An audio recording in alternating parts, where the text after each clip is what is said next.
another exciting episode on the Cyber Exhibit podcast brought to you by cycloffer.ng. Leveraging cybersecurity practices to mitigate and prevent cyberbullying is the topic for today, and I have an awesome guest with me. Her name is Loveline Kasomo. I'd love to call her Loveline K. Loveline is an IT leader with over 14 years of experience in network engineering, operations, IT security, and customer stakeholder management. Our experience is gleaned across several top-tier digitally led companies across the technology and financial industries. She spent the last 7 years developing innovative solutions and strategies to drive operational excellence within the organizations she has worked by setting up, managing, and leading cross-functional teams to achieve digital transformation, revenue growth, cost savings, and an enhanced overall productivity for the businesses.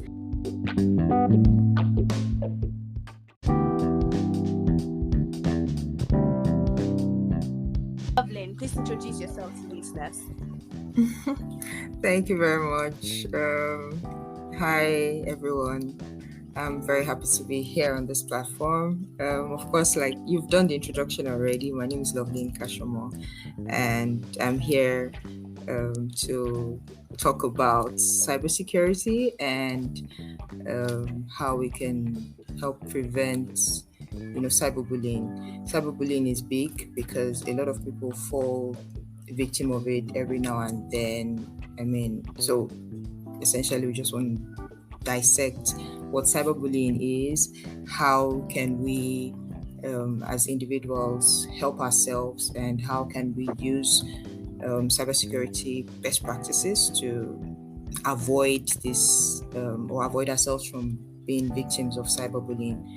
Cyberbullying can have very long-reaching effects on the victims, right, in terms of psychological and even physical damage to the persons that fall victim. So it's a very important topic, and I'm quite excited that you chose this as a topic to start off with. So that's it. I think I've introduced myself and introduced the topic, so let's get to it. All right, thank you very much. Okay, so briefly, I want you to introduce the listeners what cyberbullying is, types, and what dealing with cyberbullying feels like. Okay, so I want to use a popular or something I think everyone can relate to, right? I've seen a couple of notable persons go online to post disclaimers about fake pages. You see some person that just signs on or creates a profile that is identical to yours. They use your profile picture, they use your name, but they're careful enough, and then they just change maybe one letter or elongate a letter. So you see a lot of things like Davido or so many fake pages, right? And for people that it's very easy to fall victim to such, both for the what's called now the direct victim, that is the person whose page they're impersonating, and then the general public, because you're following a page and then you think that it is the person you intend to follow, not knowing that it's an impersonator. And so that's one or that's just an example of cyberbullying, and how that can be bad on the victim. That's the direct victim, the person whose page is being impersonated. Is they put out messages, they put out information in your name, whereas you're not the one. So I've seen people post to say, hey, this page is not me, I'll never request you to pay money for this and that, and usually that's the target, right? People just want to defraud other people. I think human beings are generally good, but we just have some people that are selfish and just want to exploit other people. So they would usually want to monetize the influence that this popular person has, and so they're creating a fake page and then telling you, oh, okay, I have something to offer, you need to pay to this account or stuff like that. So I mean, it can be very devastating. So imagine if the owner of the page, right, you don't have anything to do with it, and then maybe someone calls you. I've seen cases where this popular blogger, right, Gist Lover, came to say, hey, I'm not the one you're chatting with though. So somebody got supposedly enlisted the services of Gist Lover, right, and then the person had paid into that account, and then he's not coming on Gist Lover's page to say, hey, I've paid, and then you've not rendered the service. And the guy goes, I'm like, I don't know you, like, it's not me, oh please, this is not my page, you know.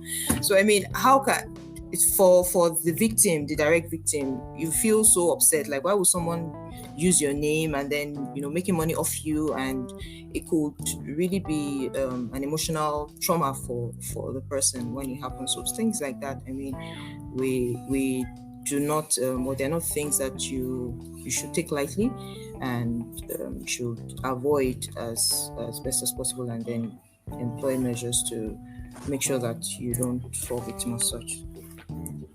Oh, thank you very much for that. So, how do you think we can protect online identity and reputation?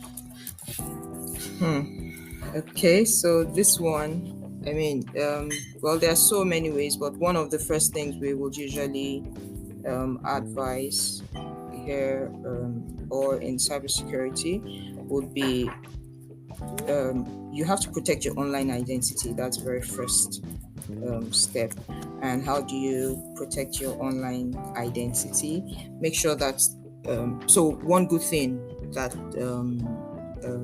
social media platforms like Twitter and co, they allow for verification, right? So I mean, you should know that if your page is verified, if you're a notable person, you are a number one target for these types of things, and you should be what's the word now? You should be conscious and also mindful of that fact, and then know that people will want to exploit your notoriety, and so it's in your best interest to try to distinguish yourself and make sure that you get a verified page. For you to be notable, I'm sure that's, I mean, Elon Musk's $8 per month will be chicken change for you, right? That's just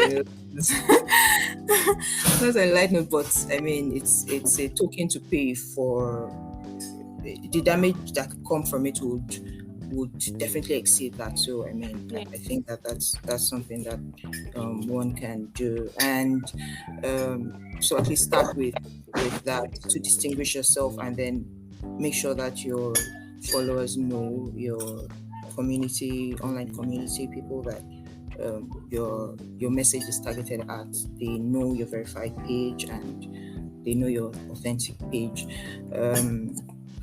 I mean, that's one about your identity. So make sure that you protect your identity. Make sure that you do not just out there. One other thing a lot of people do, I mean, if you have a website, some people, you should go ahead to, what's English now?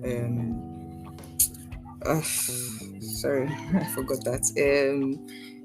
What's it called now? When you no, so like you have your name, for example, lovelinekasomo.com. Someone, if I don't go and secure that name and secure that URL, someone else will go and do it, right? Because I think this was what they did to Linda Ikeji some years ago, if I remember well, right? Her blog, yeah, because she did not, she didn't. I'm trying to look for the trademark the URL. Exactly. Thank you very much. Yeah. So because she didn't trademark that particular name, so then someone went ahead to do it, and her blog was down for quite a while before she was able to get it back up. And I can't even remember, maybe she got the original one back, or maybe she had to start another one. But people that followed her well in those days, several years ago, I believe they would remember the story. So those are by fake pages that would rush to create fake exactly. Exactly. So you need to get ahead of them, right? And make sure that you do all those things. So if you're starting a blog with your name, make sure that you go and sign up all the .coms possible, the .orgs of your name, so that nobody just goes to create one and then they're demanding money for you, from you to be able to get it back. Yeah. So I think that we can call that ransomware.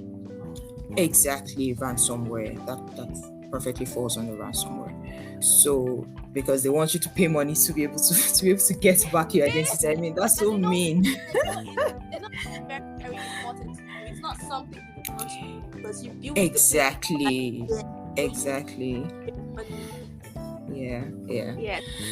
So yeah, you're welcome. So that's just one. One other thing I think that is very important is user education. Most of the time, the people that fall victim are the ones that are unaware of this problem in the first instance. So maybe it's a digital age. A lot of people are online these days, but I know that some persons are usually also targeted. If I remember, CyberSafe Foundation founder, right? Remind me. Our founder? Yes, our founder. I'm trying to. Sorry, that's bad on me too. Confidence. Yes, I was trying to just remember.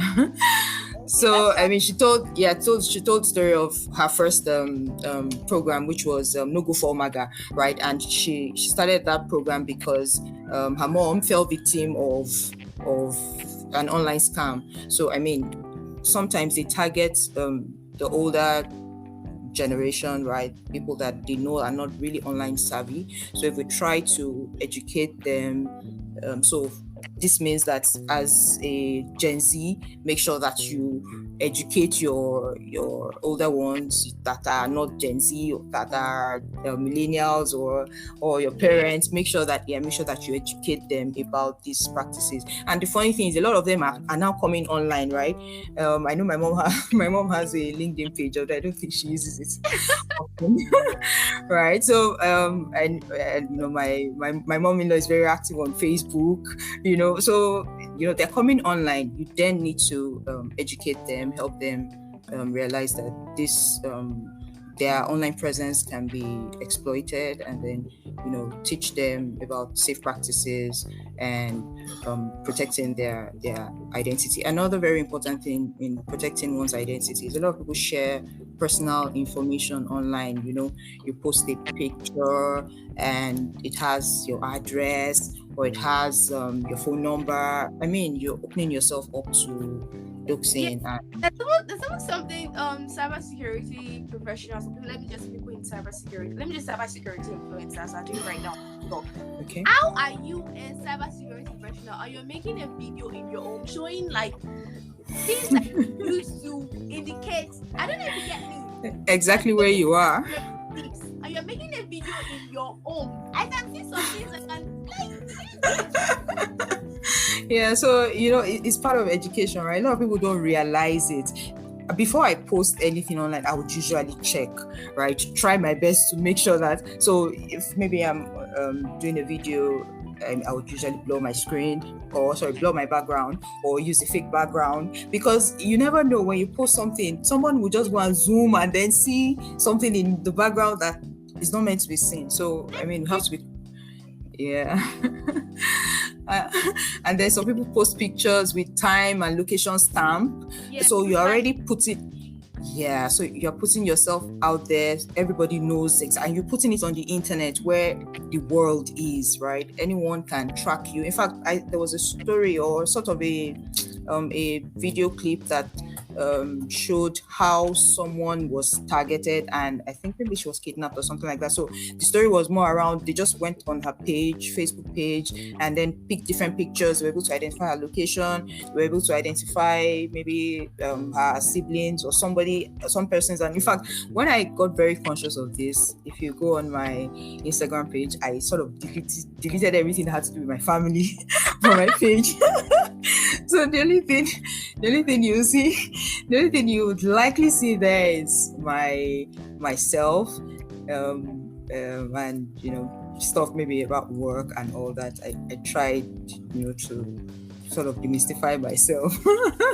I removed my kids from the page because I'm like, everybody knows, like, you just go there and you see this face and you're going to be looking for the child. And, another thing, right, for parents, I think it's just, we just have to be conscious. That's it, right? You unknowingly post pictures about your children. You've posted their school. Anybody knows the school your child is in. So somebody wants to exploit you. They just go, that person's child in the school, and then they've seen the face of the child, and then they just go and, so it's unexhaustive, right? We can't talk about it in entirety, but we can just pick bits and pieces here and there and try to take precaution for ourselves generally. Thank you. Okay, so what cybersecurity practices can be implemented or can be put in place to curb cyberbullying? Okay, so cybersecurity professionals or as non-technicals that can hire cybersecurity professionals to help them or something, just okay, all right, great. So first of all, like I said, security is very important. So you would want to make sure that you, on your profile pages, be on your social media accounts, make sure that you have strong security measures in place. If possible, two-factor authentication. Most platforms provide this already by default, right? So make sure that you activate it. But the problem is a lot of people don't activate it. So for example, WhatsApp, right? You don't realize that there is two-factor authentication. You should know and then go and activate it on your account so that even if someone gets a hold of your mobile device, the two-factor will definitely reduce the chance of that account being hacked. So employ strong security, strong passwords. And when we say strong passwords, it's usually a mix of letters, numbers, characters, right? And then you make sure you vary it. Usually when you're setting a password, most of the platforms would even tell you strong password or weak password, or in fact recently because I had what's it called now, I previously used just a pattern on my phone. I had to be conscious enough to change this to a stronger password, because I'm like, if someone gets a hold of this phone and I don't know, anybody can, maybe somehow it would only take an algorithm and a few trials of that algorithm to crack your password, right? But if it's stronger, it takes longer, right? And most of the time you are in a better place, because they'll rarely be able to crack the password. The longer it is, the more complicated it is, the more you know that you stand a better chance. So that's it's easy to crack. So you need to very strong. And so that's on security. Also we deploy data encryption as well. So encryption ensures that even data is not transmitted in plain text, right? It's encrypted. So even if someone spoofs the data or spoofs the information, because it's encrypted, they're not able to. And a lot of platforms are also employing this. Recently, I believe WhatsApp put the information out there that data transmission is before I'm sorry, but no, go ahead. Before I joined cybersecurity, I used to wonder, what's the point of this end-to-end encryption? What are you encrypting? But now, honestly, you cannot encrypt your app. I'm not going to join. Yeah, definitely, because anyone can jump in the middle and try to spoof, right? But because it's encrypted, they're unable to make any sense of the information, and you're protected in that way. So data encryption is very important. So employing strong encryption protocols helps to discourage cyberbullying, bullies from accessing or manipulating your private information. And the next one, I would say, so monitoring and reporting, right? So in a case where you notice or you see, for example, you've noticed this that there's a fake page, go ahead to report such pages, right? And that is also very effective, thanks to most of the measures that the social media platforms have put in place, right? We've seen several cases where a page is reported and before you know, in 24 hours it's brought down, right? So if you notice, in fact, I must confess, I've fallen victim also to a fake page back then or on Instagram. I don't know how many years ago. I wanted to buy a shoe, and then the shoe was very beautiful, and so I paid. Usually, then I had this. Okay, I think it was after that I made up my mind that I was never going to do pay before delivery. That it's, if you cannot collect payment on delivery, sorry, don't bring your product. Tell me where your shop is. I'll come to your shop to come and buy. So I bought a shoe, and then the fellow agreed to take half of the money. It was a small amount at the time, so maybe that was why I'm like, okay, at least what's the worst that can happen? I can lose 2.5 now. Then almost 10 years ago, right? And so I paid the money, and that was how so it was on Instagram. Now the page just blocked me, so I didn't see the page anymore, right? Like I was so upset with myself, and I wasn't really upset about the amount I lost. I was upset because I planned for that shoe. I had planned for that shoe. I was going for a party, so it was supposed to be the shoe I wear for that party. So I was so I was so upset.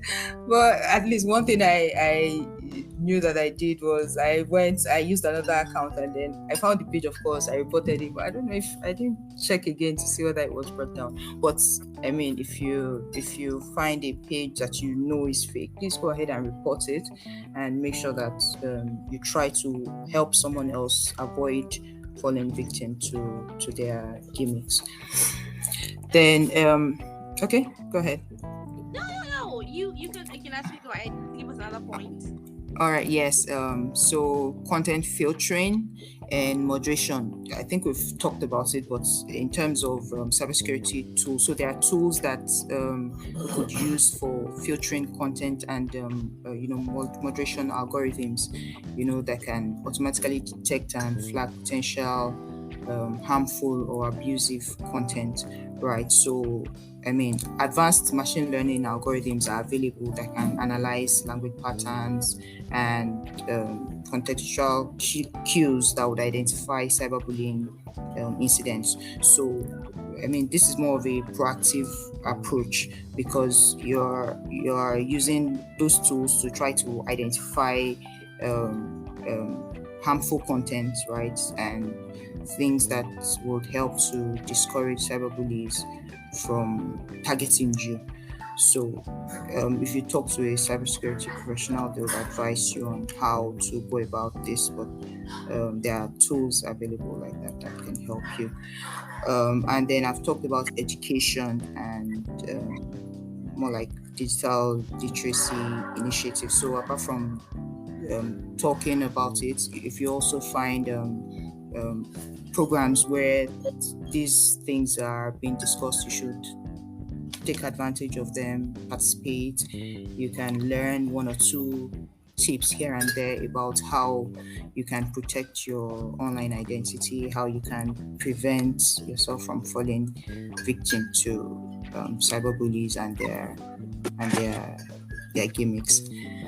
Then of course, collaboration with law enforcement is very important. So some form of cyberbullying is or involves legal or can be legal threats. So like you're threatening someone online, it's a legal offense or it's an offense, right? That can be taken up legally, right? So and we've seen cases where persons put out fake stories and then they've had to go and recant, right? And then the person puts a video and is apologizing because the victim probably threatened them and maybe served them, so you should be conscious of the information you put out there. If you are writing a story as a publisher or as a writer or blogger, make sure that you verify your stories. Don't put out fake stories about people because that is also a form of cyberbullying. How can you go and say somebody did ABC when the person did not, and you don't even have any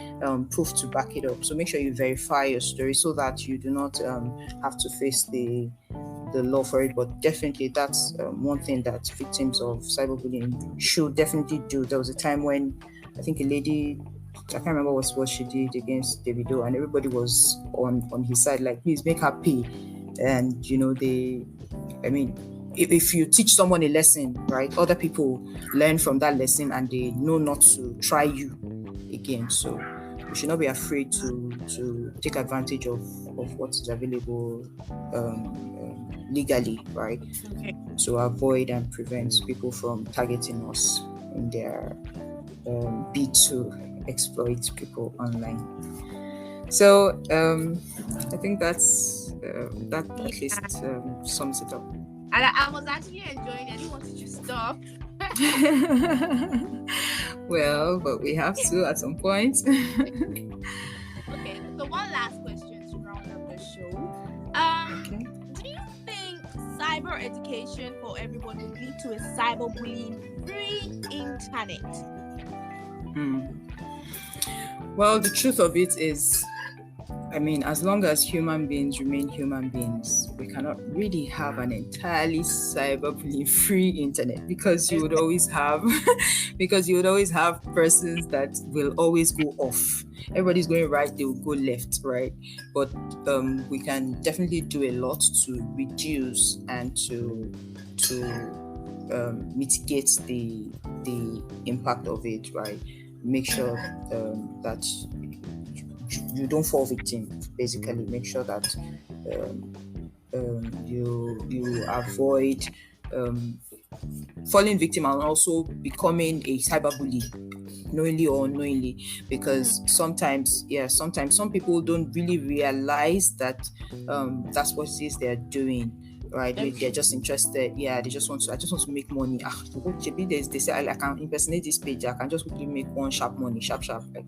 But when people are made to understand the fact that there's no fast money anywhere, right? There's dignity in labor, right? There's you need to what's that song? South Sultan sang something around honest work. Right? Was South Sultan, I can't remember, but the musician, right, sang a song around honest work, right? You and the funny thing is, we're all human beings and we have conscience, right? Your conscience would always tell you, but most of the time people just ignore, that feeling, and then like, oh, let me just do what I need to do. But it's always one principle I live with is do unto others as you would have them do to you. So before you make a move, before you do anything, think about it. If I were in that person's shoes, would I like it if this was done to me? If you wouldn't like it, then do not do it to someone else. Yeah, it's as simple as that. Thank you very much for your time. I had an amazing show. Thank you for all the points. Now I'm more cyber verified to take Okay, so my key takeaway from everything that you said is that cyberbullying is dangerous. Cyberbullying is not a light matter. It needs to be taken seriously, as it does have a lot of dangerous effects on the victim.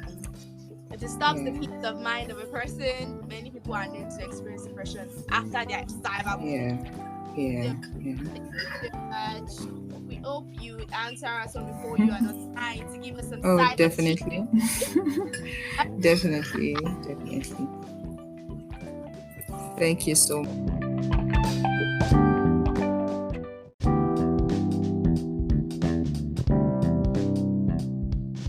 Thank you so much, Loveline, and thank you, the listeners, for listening all the way through. I appreciate you so much, and I hope that you take some valuable information from this episode and apply it in one way or another in your day-to-day habit.